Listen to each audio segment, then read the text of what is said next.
Et salut à tous, on se retrouve pour une nouvelle vidéo un peu spéciale aujourd'hui. Je vais pas vous faire du gameplay directement, que ce soit Duel Links ou Speed Duel, mais on va parler des qualifs pour les championnats du monde de Duel Links et je vais vous donner quelques conseils par rapport à ça.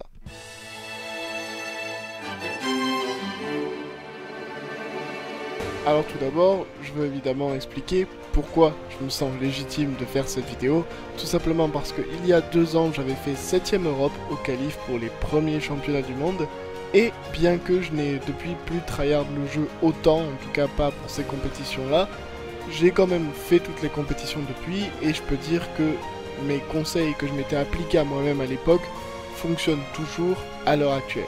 Et je me suis également dit que ce serait une bonne idée, voilà, de partager ces conseils. Alors, pas spécialement pour les tryharders qui ont pour objectif d'aller au championnat du monde, ils les connaissent tous, ou en tout cas en grande majorité, mais plus pour tous les autres joueurs, en fait, qui, potentiellement, vous avez envie de vous lancer dans la compétition et vous voulez essayer de performer et de faire de votre mieux. Et donc, je me suis dit, voilà, vous donner ces quelques conseils pourraient vous aider. Donc, dans un premier temps, je ferai une liste de tous les conseils que je me suis appliqué donc à moi-même il y a de ça 2 ans, et ensuite je terminerai très rapidement par vous montrer quelques decklists très rapidement qui selon moi peuvent vous permettre de faire de bonnes performances durant l'événement. Et on commence tout de suite avec le premier conseil. Ce n'est pas vraiment un conseil mais c'est juste un fait, tout dépend de votre objectif. Évidemment vous ne devez pas vous mettre la pression si votre objectif est de faire quelque chose comme top 500 régions. Si vous avez un deck méta, vous aurez le top 500 régions en tryhardant un minimum et en faisant un minimum nombre de parties évidemment, mais vraiment c'est quelque chose de très facilement faisable. Si vous voulez le top 100 régional, top 500 global, c'est toujours faisable, sans aucun problème, mais voilà, là il faudrait y mettre beaucoup plus de temps et quand même commencer à vraiment bien connaître les decks qu'on joue, etc. Et là, les conseils deviendront vraiment utiles. Et le summum et la vraie réussite selon moi durant un événement comme ça, que ce soit les Kyber Corporation Cup ou les qualifications pour les championnats du monde, c'est d'arriver en fait à faire un top 100 global. Et pour ça, je pense que mes conseils vont être quand même utiles. Autre chose qu'il est important de noter, c'est que certes, votre classement est régional, mais le ladder lui est global. Ça veut dire que vous allez affronter des gens du monde entier en fonction de l'heure de la journée, donc la méta potentiellement évoluera également. Il faudra donc vous adapter. Quelque chose d'important également, c'est que vous devez jouer un deck que vous aimez. Alors, c'est un deck méta, évidemment, un deck compétitif, sinon vous n'allez pas performer, mais c'est surtout un deck qui fera que vous serez plus détendu, plus content de jouer la compétition, et donc vous tilterez beaucoup moins, vous stresserez moins, vous ferez moins de misplay également. Pour vous donner un exemple, à l'époque, il y a 2 ans, je jouais et j'étais bloqué à 50 000 points avec un deck magicien sombre. Il était très fort, mais je ne m'amusais pas du tout à le jouer. J'ai switch ensuite pour un deck Harpie, qui était considéré comme moins fort à l'époque dans la méta de la compétition, mais c'était mon deck de cœur et ça l'est toujours. J'ai fait 2 très grosses séries de victoires avec, parce que j'étais de nouveau très détendu et que je m'amusais de nouveau, et je suis monté à 88 000 points grâce à ça. Je vous conseille également de jouer un deck rapide. Alors quand je dis rapide, je ne veux pas dire de foncer très agressivement dans tous les murs de l'interruption, dans toutes les forces miroirs de la noyade, loin de là. Juste jouer un deck qui gagne, voire perd, pas de problème, les deux sont bons, rapidement. Pourquoi? Parce que dans cette compétition, vous devez enchaîner les duels pour gagner des points, donc autant avoir un deck qui vous permettra d'en faire le maximum possible si vous avez vraiment l'objectif de performer dans la compétition. Pour vous donner un exemple, Subterror n'est peut-être pas le meilleur choix car c'est un deck très lent qui a besoin de temps, de tours pour se positionner et gagner une partie, alors qu'à l'inverse, Koakineos c'est beaucoup plus rapide. Je vous conseille également de faire des pauses régulières. De nouveau, c'est pour éviter le tilt, éviter d'être stressé, d'être trop fatigué. Et quand je dis de pauses, ce sont de véritables pauses. C'est-à-dire pas aller farmer les bots en duel auto sur le jeu. Non, non, c'est vous coupez Duel Links, vous allez manger, vous sortez dehors, vous discutez avec des amis, vous jouez à autre chose, vous regardez un épisode de série, peu importe. Mais en tout cas, vous vous détendez et vous pensez à autre chose. Ça détendra aussi un peu votre cerveau, ça fera que vous arrêterez de misplay potentiellement, ça ne peut être que bénéfique. Et en parlant de faire des pauses, encore plus important, dormez. Alors c'est un conseil que je ne me suis pas vraiment appliqué à moi-même il y a 2 ans, j'ai dormi 8-10 heures sur 72, mais je peux vous dire qu'après j'ai été malade pendant 2 jours, je suis pas sûr que ça en vaille la peine, et je suis sûr qu'à la fin surtout j'avais fait énormément de misplays à la chaîne, et c'est pour ça que j'ai arrêté aussi, que j'ai perdu presque 10 000 points sur la fin, juste parce que j'étais beaucoup trop fatigué pour jouer, donc vraiment, dormez, c'est très important. Ensuite, on va passer aux conseils un peu plus précis, comme le fait de vous adapter à la méta. Alors, ça a l'air évident comme ça, mais ce que je veux dire par là, c'est de vous adapter à la méta autour de vous. Plus vous allez monter ou descendre, ou en fonction de l'heure de la journée, les decks qui vont être joués autour de vous ne sont pas les mêmes. Je vous demande pas obligatoirement de changer carrément d'archétype et de changer de deck en fonction de ce que vous affrontez, vous pouvez le faire, mais c'est pas obligatoirement ça. Je vous dis en tout cas de changer quelques cartes, vous savez, quelques tech cartes pour vous adapter à la méta qui est autour de vous. Cette méta, elle bouge tout le temps, elle est en constante évolution, c'est un peu un pierre-papier-ciseau si vous voyez l'idée, c'est-à-dire qu'un deck va être très joué, un deuxième deck va alors apparaître pour le contrer, au bout d'un moment les joueurs qui jouent le premier deck vont en avoir marre de se faire laminer par ceux qui jouent le deuxième, donc vont en prendre un pour battre le deuxième, et ça va tourner en boucle, et il faut que vous soyez en train d'entre guillemets un peu surfer sur la vague, et être en avance de ces changements de méta si vous voulez gagner en points et monter vite, sinon vous allez juste avoir des problèmes, rester bloqué, affronter très souvent et très rapidement des counters à chaque duel, et ça va vraiment vous ralentir. Autre chose importante qui est un peu en lien avec ce que je disais avant de dormir, etc. Faites-vous une règle en cas de série de défaites. Moi, ma règle à l'époque, il y a 2 ans, c'était si je fais 3 défaites de suite, je fais une pause de 30 minutes. Je faisais toujours ça pour éviter la frustration, éviter de tilt, éviter de m'énerver, éviter de... Voilà, tout ce genre de choses. Ça me permettait de reprendre mon calme, d'éviter surtout de faire des misplays derrière et d'enchaîner en fait et de perdre 10 000 points en 20 minutes parce que j'étais plus du tout concentré sur le jeu. Donc vraiment, avant de commencer, mettez-vous une règle comme ça, de 3-4 défaites de suite égale je fais une pause, c'est vraiment pas plus mal. Ça vous permettra de jouer plus détendu, l'objectif c'est quand même de vous amuser, pas de stresser pendant 72 heures. Ensuite, fixez-vous des objectifs réalistes. Quand je dis réaliste, pour donner un exemple, moi, je voulais faire top 100 global. C'était mon objectif, il y a 2 ans, je voulais vraiment essayer d'arriver à faire ça. Au moment où j'ai passé la barre des top 100 et que je me suis rendu compte, on était à peu près 50e, que je redescendrais pas hors du top 100, j'ai joué bien plus détendu qu'avant.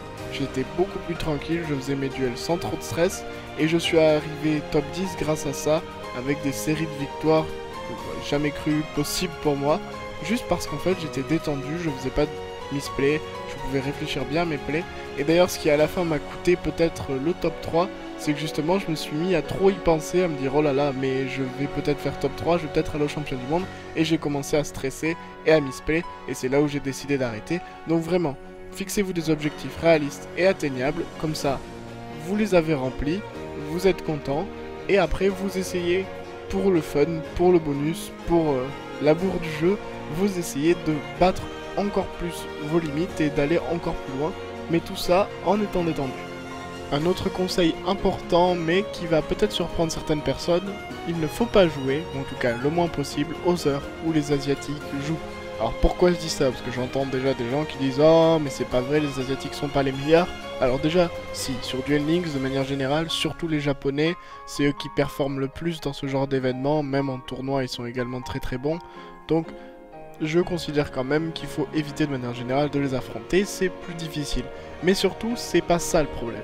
C'est que les Japonais, les Asiatiques de manière générale, ont leurs propres youtubeurs, influenceurs, leur propre site où ils discutent de la méta, leurs propres tournois, etc. Et donc ils jouent une méta qui n'est pas vraiment une méta qu'on voit en Occident, ou en tout cas on ne voit pas toutes les cartes, toutes les tech cards, toutes les petites épices qu'ils mettent ici et là dans leur deck, et ça c'est des choses qui vont vous surprendre dans des duels durant la KC Cup, ou durant les qualifs pour les championnats du monde.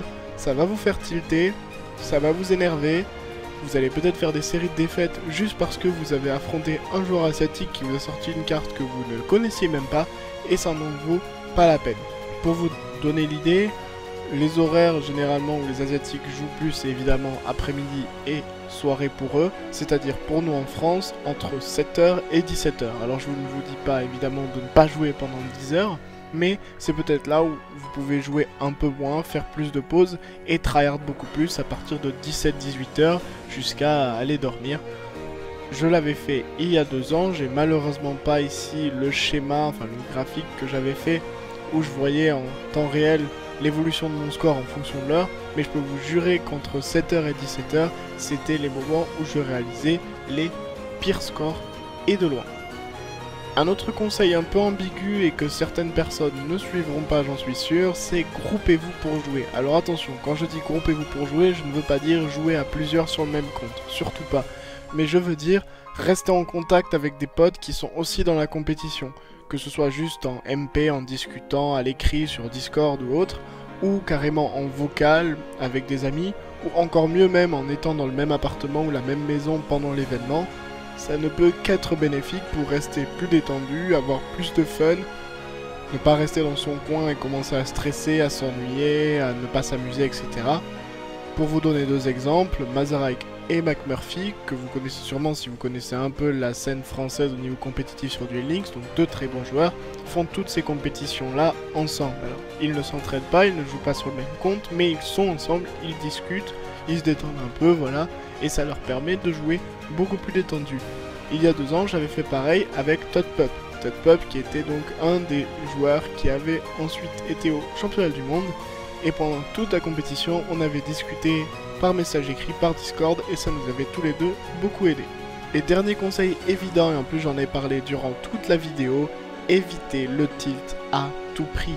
Ça ne sert à rien de tilt, ça ne peut que vous retirer du fun pour la compétition, vous faire des erreurs, etc. Rappelez-vous, oui, c'est une compétition en BO1 dans un format rapide où une défaite c'est 1000 points directs qui dégagent, donc ça peut être très frustrant et vous serez sûrement énervé ou frustré à un moment ou un autre. En plus vous pouvez brick, etc. On connaît tous Duel Links, on connaît tous les jeux de cartes, ça peut être frustrant, surtout dans un format comme ça. Mais rappelez-vous, vous êtes quand même là pour le fun, c'est la plus grosse compétition mondiale sur Duel Links que vous allez faire, donc essayez de faire de votre mieux, amusez-vous à participer à cette compétition, ne stressez pas pour rien. Votre vie n'en sera pas changée, à mon avis, grâce à cette compétition, en bien ou en mal. Donc vraiment, amusez-vous. Si vous voyez que vous tiltez, faites une pause, allez vous aérer, détendez-vous et revenez ensuite pour faire ce qui est le plus important dans cette compétition, c'est-à-dire passer un bon moment. Et donc comme promis dans le début de la vidéo, je vais vous dire très rapidement maintenant quelques decklists que je vous conseille pour l'événement. Alors, j'ai déjà parlé de cette decklist dans ma dernière vidéo, je vous laisse l'affiche en haut au-dessus de ma tête, mais voilà, Koakineos, un très bon deck, je vous laisse regarder la vidéo pour avoir plus d'informations dessus, il est très rapide et gagne très souvent, c'est un très bon deck de tournoi. Comme d'habitude, je l'avais dit dans la vidéo, mais au cas où, je n'ai qu'un seul Sazank, pardon, l'inverse, je n'ai qu'un seul Lézard de Grand Vent, donc ça veut dire que j'ai mis un Sazank en remplacement, et changez ça, mettez plutôt 2 lézards de grand vent, c'est 10 000 fois mieux, y a pas de doute. Et évidemment, l'autre deck tier 1 fera le taf aussi, Dragon Blanc, alors voilà la version Métadex que je vous présenterai peut-être dans une nouvelle vidéo, c'est la nouvelle version que je joue, et je l'ai un peu changé pour la compétition de ce week-end, donc juste la grosse différence en gros, c'est que je joue 2 Cyclones Cosmiques et 2 Titans de Glace. Pourquoi? Tout simplement parce que Titan de Glace c'est actuellement dans la méta un meilleur chasseur de précision, vous détruisez tous les monstres qui ont été invoqués par invocation spéciale, etc. Et généralement c'est un OTK sur le tour, donc c'est pas grave s'il meurt, donc pas besoin d'avoir tous les noyaux de Koikimeru, etc. Et pourquoi je joue 2 Cyclones Cosmiques? Juste parce que Dragon Blanc ça va sûrement être un des decks les plus joués durant la compétition. Et ça veut dire que vous allez avoir des Buster Bladers partout avec Chirurgie ADN et vous avez absolument besoin du Cyclone Cosmique pour les battre. Donc si ça se vérifie comme je pense et qu'il y a des Buster Bladers un peu partout ou des decks yeux rouges ou la fusion des deux, Cyclone Cosmique fera vraiment le taf en combinaison ensuite avec le Titan de Glace. Alors je sais que j'ai dit dans la vidéo juste avant que Subterror c'était pas un deck que je conseillais vraiment pour la compétition parce qu'il était lent. Mais vu que c'est quand même un des meilleurs decks de la méta, qui n'est pas si cher que ça, en tout cas il y a toutes les nouvelles cartes sont des SR de nouvelles boîtes. Donc je me suis dit pourquoi pas présenter ma version très rapidement. Donc je joue évidemment Sacrifice Masqué, vous connaissez les combos de Subterreur, ou en tout cas c'est pas ici que je vous les apprendre. Je vous laisse dans la description la vidéo de Jean-Tony TV si vous l'avez pas encore vu, il joue Subterreur, donc autant regarder, il explique plus en détail. Mais voilà, les combos sont généralement les mêmes, c'est-à-dire vous invoquez les monstres en position face verso, ou potentiellement grâce à Némésis en combinaison avec la compétence Sacrifice Masqué, et ça vous permet de temporiser votre adversaire, de gérer ses ressources, de gagner en fait au card advantage en débarrassant de ses cartes et en le forçant à les utiliser pour rien, et à la fin vous gagnez comme ça. C'est potentiellement pas un deck que je conseillerais vraiment parce qu'il n'est pas ultra rapide et qu'il met du temps à se setup, mais quand même c'est un bon deck dans la méta, donc pourquoi pas. Et le dernier deck dont je vais vous parler, c'est clairement pas le moins bon des 4, Cyber Ténébreux. Alors c'est pas moi qui ai créé le deck, celui qui le joue beaucoup et qui me l'a proposé c'est Chilla, le capitaine de Chilling with Chilla, qui est donc l'équipe Team Wars et Clan Wars dans laquelle je suis, un excellent joueur de Cyber Ténébreux Neos. Et c'est vraiment une decklist qui, 1, est peu jouée, donc surprendra vos adversaires, et 2, est très rapide et peut gagner des games très rapidement, donc parfait pour une compétition comme les qualifs pour les championnats du monde. Et voilà qui termine cette vidéo, j'espère qu'elle vous aura plu. Laissez-moi dans les commentaires si vous avez d'autres idées de conseils à appliquer, ou potentiellement le deck que vous allez utiliser pour l'événement. Faites-moi savoir un peu tout ça, et tenez-moi au courant sur Twitter ou Discord un peu les résultats que vous allez faire.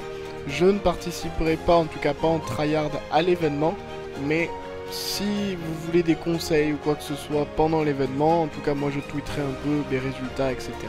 Donc voilà, n'hésitez pas à vous tenir au courant de tout ça, je vous laisse tous les réseaux sociaux dans la description de la vidéo. N'hésitez pas évidemment à vous abonner et à activer les notifications si cette vidéo vous a plu. Je vous dis à très vite pour une nouvelle vidéo, c'était Rankara, and I'm out.